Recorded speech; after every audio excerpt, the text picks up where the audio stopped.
Hello, welcome back everyone, and Wolf here with even more Star Wars The Old Republic, playing as Yevrà here, my Dark Lord of the Sith, and we are here on the world of Ilum. Where we last left off, we had just arrived on this world, looked into blunting the Republic's base of operations just outside of the Imperial outpost here, and we're on our way to speak to Grand Moff Regis and learn more about this Operation Dark Ice, and how a member of the Dark Council can indeed lend their aid personally.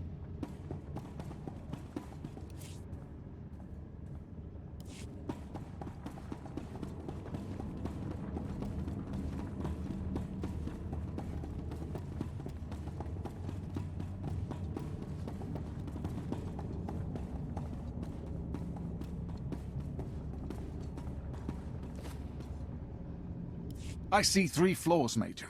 You've split your forces, you're vulnerable in the air, and you take our enemy for idiots. You think that Jedi isn't expecting this? Out! Yes, sir. Incompetence everywhere. I can't believe it's come to this. Asking for alien help to save our empire. This alien happens to be Sith. Present company accepted. Adegan crystals. Imperial scientists can now transform these glitzy bits of rock into the most powerful stealth technology in the galaxy. We want every ship in the Imperial Armada fitted with this tech. An unstoppable stealth armada.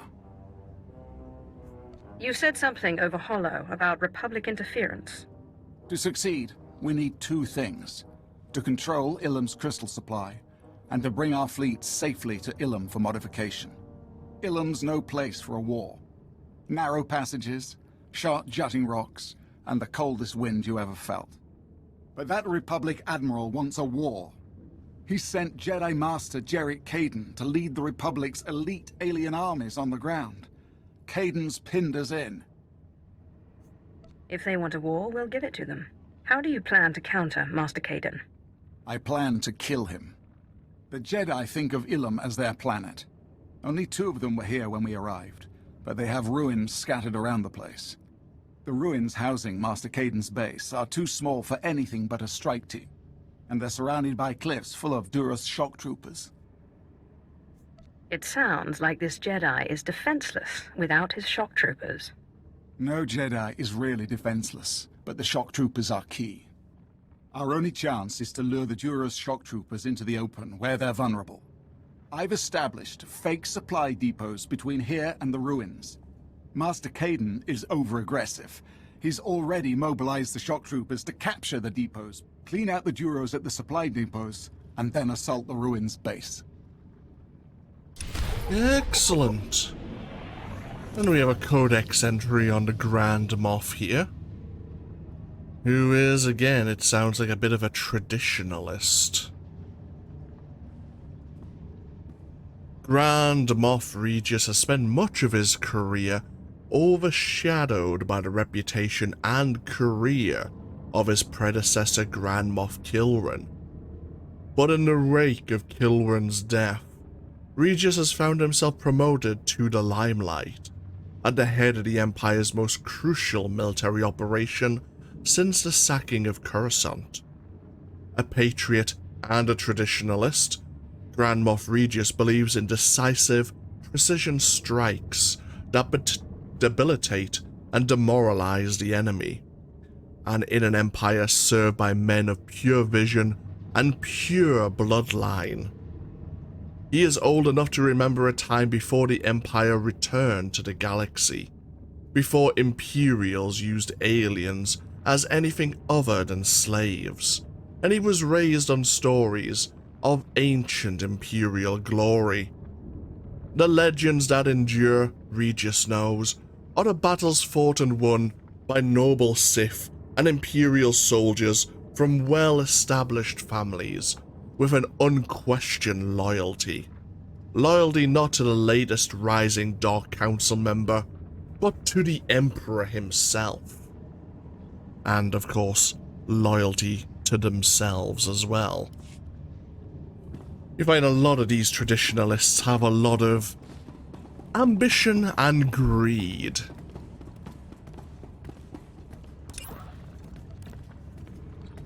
So, we're gonna go ambush these Duros shock troopers at these false supply depots.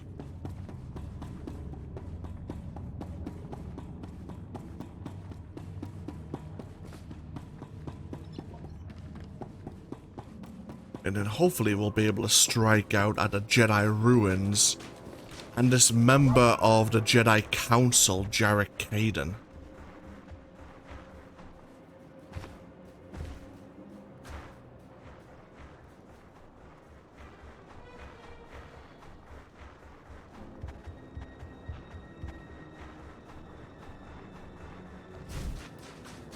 Oh. You can also deploy these turrets.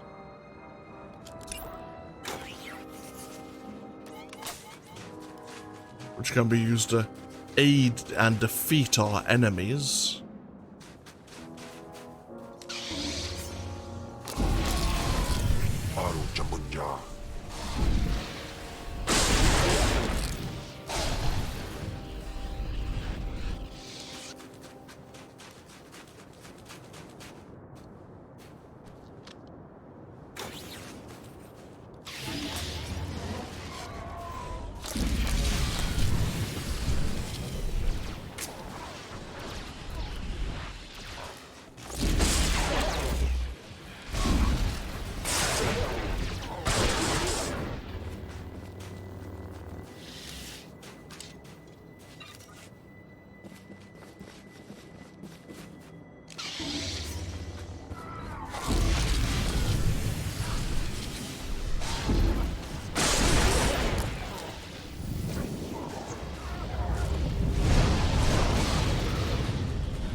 Okay, that's cleared out the Northern Duros party.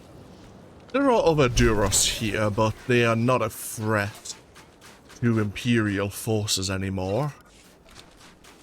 We'll leave them for fellow Sith and other Imperial aligned forces to deal with.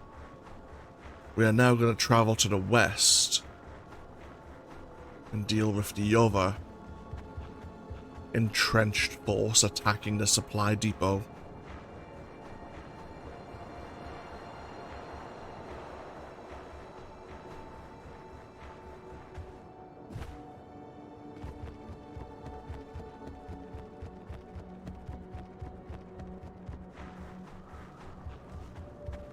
We have a bit of mail. I'm gonna have to go have a look at that at some point.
Okay.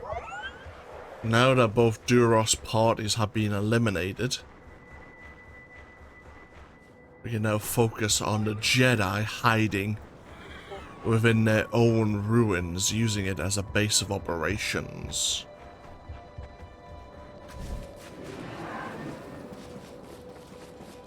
Kelm is going to feed well this morning. Oh. Jedi champions, Jedi defenders, and some Duros who weren't part of the assault team. We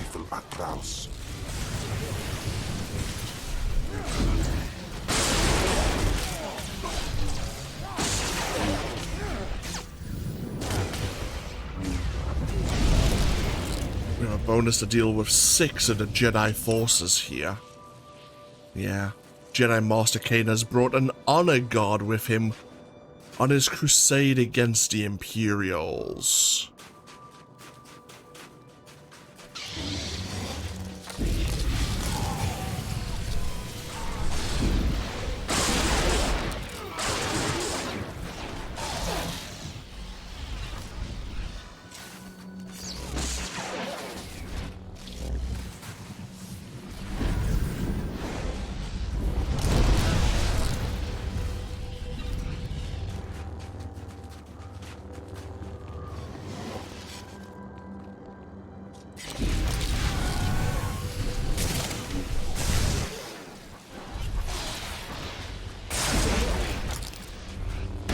Oh!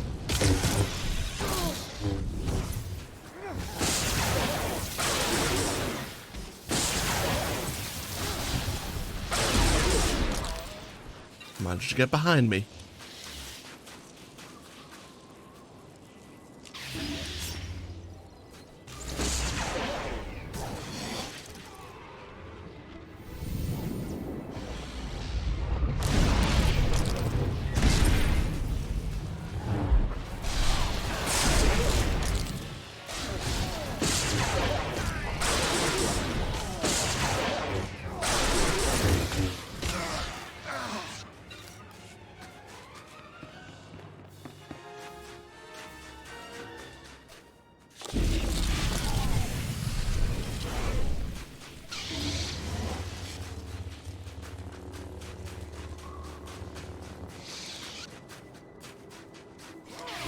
Oh, we made friends.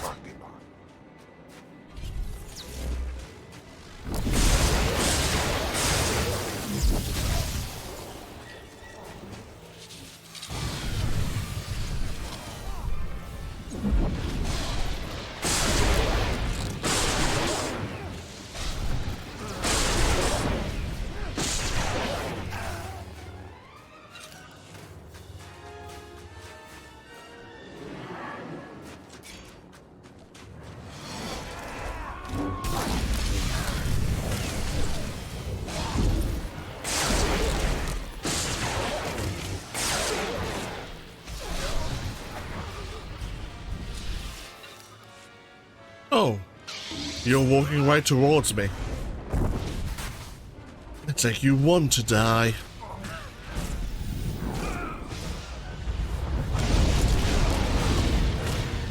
Well, I will oblige you.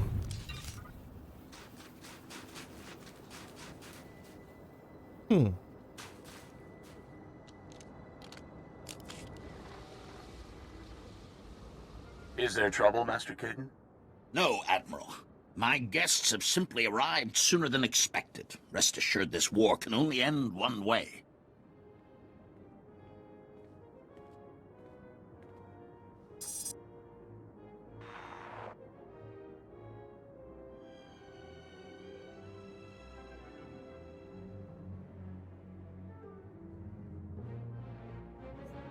You know your options, Master Caden. Surrender. Save a life. I opposed the Treaty of Coruscant. Why should I surrender now, when circumstances are looking much brighter? You are on Jedi land, and I'm only going to ask once for you to leave. This place seems badly kept for such vital land. Maybe 1,000 years ago it belonged to the Jedi, but right now it's up for grabs. I would expect you, of all people, to understand the significance of this place. The crystals your empire hopes to turn into a weapon of mass murder are visible signs of an invisible truth. The Force. A Jedi does not kill until forced. I would sooner kill every Imperial on Ilum than allow these crystals to be desecrated.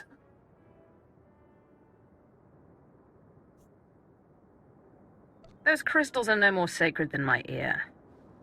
I almost feel sorry for you.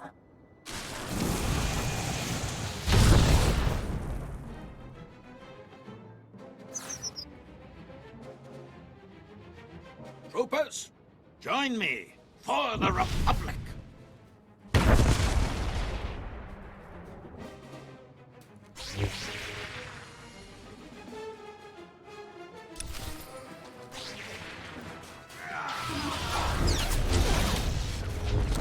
Let's deal with his support first of all.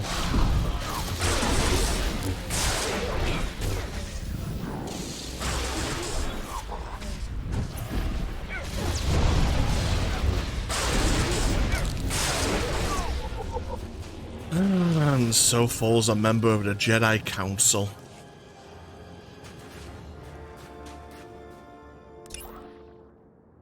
One of the senior members of the Jedi Council, Master Jarek Kaden, was born in the Outer Rim, and although he wasn't discovered by the Jedi until he was 12, quickly rose in prominence.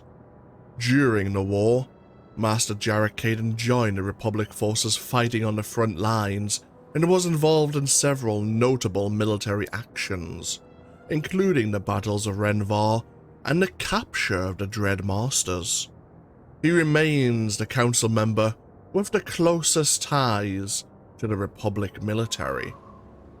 To his students, Master Jarek Kaden was a harsh taskmaster, driven by the knowledge that his lessons may one day save their lives.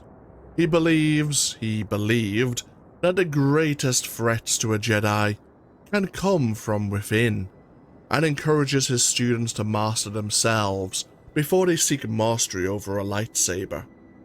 To the Sith, he was known as a formidable enemy, firm in his conviction that there can never be peace while the Empire still exists. And now he is dead. Let us return to our Imperial garrison. We'll have a quick look at our mail, and then we'll take a break. Our time on Ilum will be broken up into multiple short parts, as there aren't many quests available. I believe there are 1 or 2 side quests in conjunction with each primary objective, but all in all, these parts aren't going to be too long. Yeah.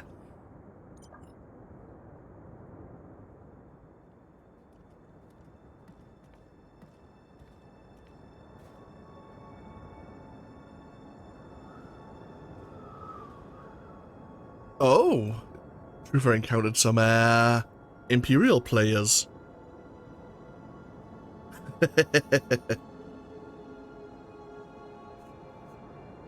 So, yes. When I ended the video yesterday, when I was getting stabbed in the back by Truther's scoundrel, I backed up slightly to the elevator and electrocuted him, which stunned him, and then used overload and knocked him down the elevator shaft. Unfortunately, that wasn't recording at the time, but...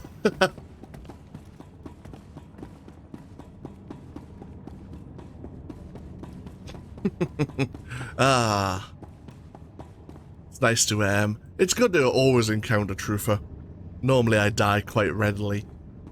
Healing companions are a pain in the ass. But, of course, here in Ilum, next to our garrison, we did of course have Imperial help. And as I've mentioned, even the standard troopers, though they die easily, their damage starts adding up if you leave them uncontested. Either way, we'll take a break here. Thank you all for joining me once again with even more Star Wars The Old Republic. When we come back, we'll go report our success to the Grand Moff and see what else is needed for this Operation Dark Ice, now that the Jedi, or this Jedi Master, has been removed from the equation. Until then though, take care. Bye bye now.